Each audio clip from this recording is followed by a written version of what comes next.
ನಮಸ್ತೆ, welcome back to my YouTube channel. I hope ಎಲ್ಲರೂ ಚೆನ್ನಾಗಿದ್ದೀರಾ ಅಂತ ಅಂದ್ಕೊಂಡಿದ್ದೀನಿ. ನಾನು ಕೂಡ ತುಂಬ ಚೆನ್ನಾಗಿದ್ದೀನಿ. ವೀಡಿಯೋದಲ್ಲಿ ಏನಾದರೂ ಚೇಂಜಸ್ ಮಾಡಬೇಕು ಅಥವಾ ಇದು ನಾನು ಯಾವ ಥರ ವೀಡಿಯೋಸ್ ಮಾಡಬೇಕು ಅನ್ನೋದನ್ನು ಪ್ಲೀಸ್ ಕಮೆಂಟಲ್ಲಿ ತಿಳಿಸಿ. ಸೊ ಕಮೆಂಟಲ್ಲಿ ತಿಳಿಸಿದ್ರೆ ನಾನು ಯಾವ ರೀತಿ ವೀಡಿಯೋ ಮಾಡಬೇಕು ಅನ್ನೋದು ನನಗೂ ಸಹ ಸ್ವಲ್ಪ ಐಡಿಯಾ ಬರುತ್ತೆ. ಓಕೆ, ಇವತ್ತು ಬೆಳಗ್ಗೆ ಸೋಮವಾರ ಬೆಳಗ್ಗೆನೇ ಎದ್ದು ಇವತ್ತು ಬೆಂಗಳೂರಿಗೆ ಹೋಗಬೇಕಿತ್ತು. ಸೊ ಆ್ಯಕ್ಚುಲಿ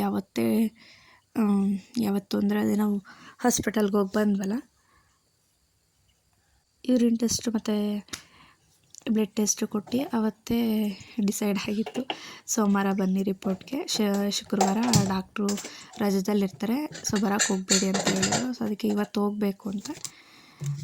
ಹೋಗಬೇಕು. ಅದಕ್ಕೆ ಬೆಳಗ್ಗೆನೇ ಕ್ಯಾಪ್ಸಿಕಮ್ ಚಿತ್ರಾನ್ನ ಮಾಡಿಬಿಡೋಣ ಅಂತ ಎಲ್ಲ ರೆಡಿ ಮಾಡ್ಕೊತಾ ಇದ್ದೆ. ಅನ್ನ ಒಂದು ಕಡೆ ಇಟ್ಟು ದೊಡ್ಡ ಕುಕ್ಕರಲ್ಲಿ, ಯಾಕಂದರೆ ನೈಟ್ಗೂ ಆಗೋ ಥರನೇ ಗೊಜ್ಜಿಗೆಲ್ಲ ರೆಡಿ ಮಾಡ್ಕೊತಾ ಇದ್ದೆ. ಬೆಳ್ಳುಳ್ಳಿ ಸುಲ್ಕೊಂಡು, ಈರುಳ್ಳಿ ಸುಲ್ಕೊಂಡು, ಹಸಿರು ಮೆಣಸಿನ್ಕಾಯಿ ಎಲ್ಲ ಹೆಚ್ಕೊಂಡು ಎಷ್ಟೆಷ್ಟು ಬೇಕೋ ಅಷ್ಟಷ್ಟು. ಅಲ್ಲಿಗೆ ಬಂದಾಗ ಹಾಸ್ಪಿಟ್ಲ್ ಹತ್ರ ಬರ್ತೀಯ. ಮತ್ತು ನಮ್ಮ ಅತ್ತೆಗೂ ಆಗೋ ಥರನೇ ಸ್ವಲ್ಪ ಜಾಸ್ತಿನೇ ಗೊಜ್ಜು ಮಾಡ್ತಾಯಿದ್ದೀನಿ.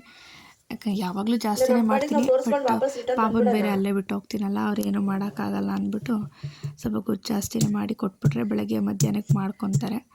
ನೈಟಿಗೆ ಏನಾದರೂ ನಾವು ಬರೋ ಟೈಮ್ಗೆ ಒಂದು ಸ್ವಲ್ಪ ಸಾಂಬಾರು ರೈಸು ಏನಾದರೂ ಮಾಡಿರ್ತಾರೆ ಅಂತ ಅಂದ್ಬಿಟ್ಟು. ಬೆಂಗಳೂರಿಗೆ ಹೋಗಬೇಕು ಅಂದ್ರೇ ಒಂದು ಅರ್ಧ ಟೆನ್ಷನ್ ಇರುತ್ತೆ. ಏನಾದರೂ ಮರ್ತೋಗ್ತೀನಾ, ಏನೇನು ತೊಗೊಂಡೋಗ್ಬೇಕು, ಅಲ್ಲೋದ್ರೆ ಏನಂತಾರೋ, ಪಾಪನ ಹೆಂಗೆ ಬಿಟ್ಟು ಹೋಗೋದು, ಅವನು ಹೆಂಗಿರ್ತಾನೆ ಅವ್ರ ಅಜ್ಜಿ ಹತ್ರ ಅಂದರೆ ಇರ್ತಾನೆ, ಆದರೂ ನನ್ನ ಮನಸ್ಸು ತಡಿಬೇಕಲ್ಲ. ಆದರೂ ಒಂದು ದೊಡ್ಡವನಿಗೋಸ್ಕರ ಹೋಗಲೇಬೇಕು ಅಂತ ಹೋಗ್ತೀನಿ. ಅಂದರೆ ಅವರು ಕೆಲಸದ ಬ್ಯುಸಿನೆಲ್ಲ ಆಗಲ್ಲ ಅಂದ್ಬಿಟ್ಟು, ಎಕ್ಸಾಮ್ ಮುಗಿಸ್ಕೊಂಡು ಬೇರೆ ಕರ್ಕೊಂಡು ಹೋಗ್ಬೇಕಲ್ಲ ನಾನು ಅಂತ ಅಂದ್ಬಿಟ್ಟು ಅವ್ರ ಅಜ್ಜಿ ಹತ್ರ ಬಿಟ್ಬಿಟ್ಟು ಹೋಗ್ತೀನಿ. ಅಲ್ಲೆಲ್ಲ ಹಿಂಸೆ ಆಗುತ್ತೆ ಅವನನ್ನು ಕರ್ಕೊಂಡು ಹೋಗೋಕ್ಕೆ ಅಂತ. ಅಷ್ಟೊತ್ತಿಗೆ ಇವನು ಎದ್ದಿದ್ದ. ಬೆಂಗಳೂರಿಗೆ ಹೋಗ್ಬೇಕಲ್ಲಮ್ಮ, ಯೂನಿಫಾರ್ಮ್ ಹಾಕೊಂಡು ಹೋಗೋದು ಬೇಡ, ಕಲರ್ ಡ್ರೆಸ್ ಹಾಕೊಂಡು ಹೋಗೋಣ ಅಂತಿದ್ದ. ನಾನು ಬೈದು, ಇಲ್ಲಪ್ಪ ಯೂನಿಫಾರ್ಮಲ್ಲೇ ಹೋಗಿರು, ನೋಡೋಣ ಆದರೆ ಬಟ್ಟೆ ತರ್ತೀನಿ, ಅಲ್ಲೆಲ್ಲಾದರೂ ಚೇಂಜ್ ಮಾಡಿದ್ರೆ ಆಯಿತು ಅಂತಿದ್ದೆ. ಬೇಡ ಬೇಡ, ನೀನೇನು ಹೇಳು ಬೇಡ, ಮಾಮೂಲಿ ಯೂನಿಫಾರ್ಮ್ ಹಾಕೊಂಡೆ ಹೋಗು, ಏನಾಗಲ್ಲ. ಅವನ ಹತ್ರ ಮಾತಾಡ್ಕೊಂಡು ಕೂತ್ಕೊಂಡ್ರೆ ಆಗಲ್ಲ ಅಂದ್ಬಿಟ್ಟು ಬೇಗ ಬೇಗ ಮಾಡ್ತಾಯಿದ್ದೆ. ಯಪ್ಪ ಕರೆಂಟೇ ಇಲ್ಲ ಕೊಳ್ಳಿ, ರಾತ್ರಿ ಹೋಗಿದ್ದು ಇನ್ನೂ ಬಂದಿಲ್ಲ. ನೋಡಿ ನಿಮ್ಮ ಫೋನ್ ಚಾರ್ಜ್ ಆಯ್ತಾ? ಹಾಗೇ ಇಲ್ಲ ಕೊಡು, ಎಷ್ಟಾಯ್ತು ಆಫೀಸ್ಗೆ ಹೋಗಿ ಹಾಕ್ಕೊಂತಾನೆ. ಕರೆಂಟ್ ಬೇರೆ ಇರಲಿಲ್ಲ ರಾತ್ರಿ ಎಲ್ಲ. ಅಪ್ಪ, ಈ ಮಳೆ ಬಂದುಬಿಟ್ರೆ ಹಳ್ಳಿಗಳ ಕಡೆ ಇದೊಂದು ಕರೆಂಟೇ ಕೊಡೋಲ್ಲ. ಆಮೇಲೆ ಬೇಗ ಗೊಜ್ಜೆಲ್ಲ ಮಾಡ್ಕೊಳೋಣ ಅಂತ ಹಾಕ್ಕೊತಾ ಇದ್ದೀನಿ. ನಾನು ಫಸ್ಟ್ ಸಾಸಿವೆ ಹಾಕ್ಬಿಟ್ಟೆ, ಮರೆತುಬಿಟ್ಟು ಕಡಲೆ ಬೀಜ ಕರ್ಕೊಂಡೇ ಇಲ್ವಲ್ಲಪ್ಪ ಅಂತ ಮತ್ತು ಅದಕ್ಕೆ ಹಾಕ್ತೆ ಕಡಲೆ ಬೀಜ ಇದು ಕರಿಯೋ ಅಷ್ಟೊತ್ತಿಗೆ ಅದು ಸಿಡಿಯುತ್ತೆ. ಗ್ಯಾಸ್ ಆಫ್ ಮಾಡಿಬಿಡ್ತೀನಿ ತಕ್ಷಣ. ಆಮೇಲೆ ಕಡಲೆ ಬೀಜ ಎತ್ಕೊಂಡು ಆಮೇಲೆ ಮಾಮೂಲಿ ಒಗ್ಗರಣೆಗೆ ಏನೇನು ಹಾಕಬೇಕೋ ಇನ್ನೂ ಬೇರೆ ಕಡಲೆಬೇಳೆ, ಈರುಳ್ಳಿ ಅದೆಲ್ಲ ಆಮೇಲೆ ಹಾಕ್ತೀನಿ. ಒಂದೊಂದು ಸಲ ಹಿಂಗೆ ನನಗೇನು ಮರ್ತೋಗ್ಬಿಡೋ ಕಾಯಿಲೆ ಏನಾದರೂ ಬಂದೈತಾ ಎಲ್ಲ ಮರಿತೀನಿ. ಆದರೆ ಗಂಡ, ಮನೆ, ಮಕ್ಕಳು ಇದು ಮಾತ್ರ ಮರ್ತು ಹೋಗಲ್ಲ, ಬೇರೆದೆಲ್ಲ ನೆನಪಿರುತ್ತೆ. ಆಮೇಲೆ ಹಂಗೆ ಅದೆಲ್ಲ ಕರೆದಿಟ್ಕೊಂಡ್ಮೇಲೆ ಮರಿಬಾರ್ದು ಅಂದ್ಕೊಂಡಿನಿ, ಮರ್ತೋಗುತ್ತೆ, ಏನು ಮಾಡೋಕ್ಕಾಗಲ್ಲ.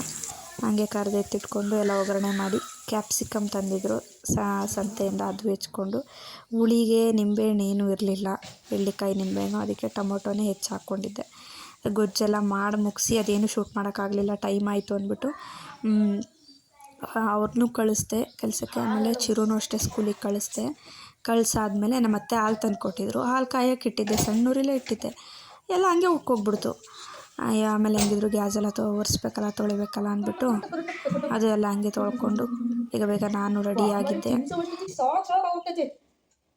1 ಅವರಿಂದ ತಿನ್ನಿಸ್ತಾ ಇರೋದು. ಎಲ್ಲ ಆಯ್ತು, ನಿಂದು ಊಟ ಮಾತ್ರ ಆಗಲ್ಲ. ಗಾಡಿ ಹೋಗೋಣ.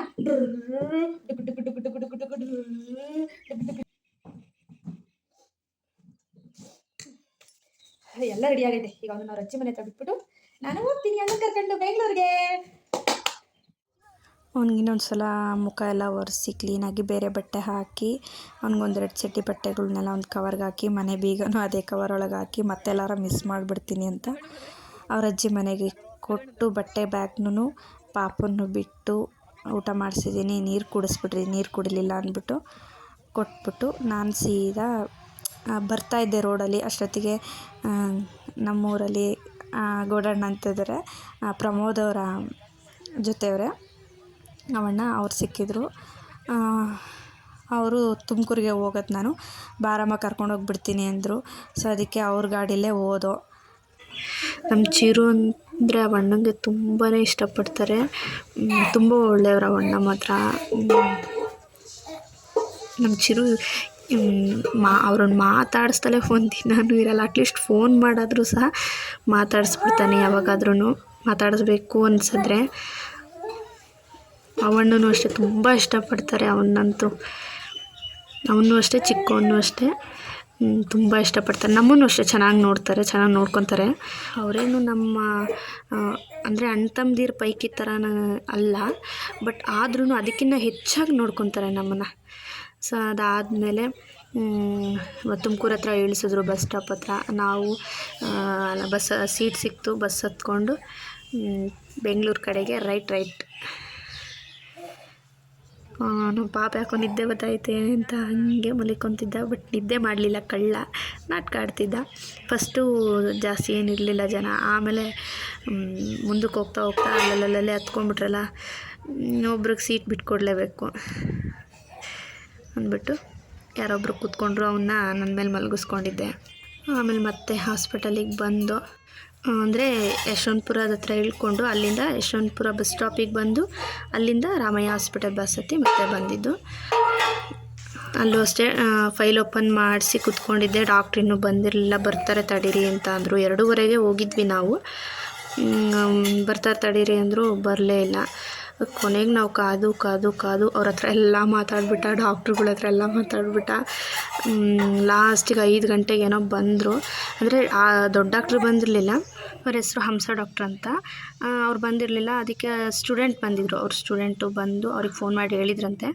ಅವ್ರು ಬಂದು ರಿಪೋರ್ಟ್ಸ್ ಎಲ್ಲ ನೋಡಿ, ಇಲ್ಲ ಟಾನಿಕ್ಕು ಇದು ಸ್ಟಾರ್ಟ್ ಮಾಡಬೇಕು, ಸೊ ರಿಪೋರ್ಟಲ್ಲಿ 3+ ಬಂದಿದೆ ಅಂತ ಅಂದ್ಬಿಟ್ಟು ಹೇಳಿದ್ರು. ಎಷ್ಟೆಷ್ಟು ಹಾಕಬೇಕು, ಏನೇನು ಹಾಕಬೇಕು, ಮತ್ತು ಕೆಮ್ಮು ನೆಗಡಿ ಇದ್ದರೆ ಅದಕ್ಕೆಲ್ಲ ಬರ್ಕೊಟ್ರು. ಸಿರಪ್ ಎಕ್ಸ್ಟ್ರಾ ಅದೆಲ್ಲ ಹಾಕ್ರಿ, ಕಡಿಮೆ ಆಗುತ್ತೆ, 5 ದಿನ ಬಿಟ್ಟು ಶುಕ್ರವಾರ ಬನ್ನಿ ಅಂತ ಅಂದರು. ಬರಲೇಬೇಕು ಕಂಪಲ್ಸರಿ, ಬಂದು ಯೂರಿನ್ ಟೆಸ್ಟ್ ಮಾಡಿಸಿ ರಿಪೋರ್ಟ್ ತೊಗೊಂಬಂದು ತೋರಿಸಿ ಸಾಕು ಅಂತ ಅಂದರು. ಸರಿ ಅಂದ್ಬಿಟ್ಟು ನಾವು ಹೊರಟು ಬಂದು. ಪ್ರಮೋದರ ಅಷ್ಟೊತ್ತಿಗೆ ಯಶವಂತಪುರ ರೈಲ್ವೆ ಸ್ಟೇಷನಲ್ಲಿ ಇದ್ದರು.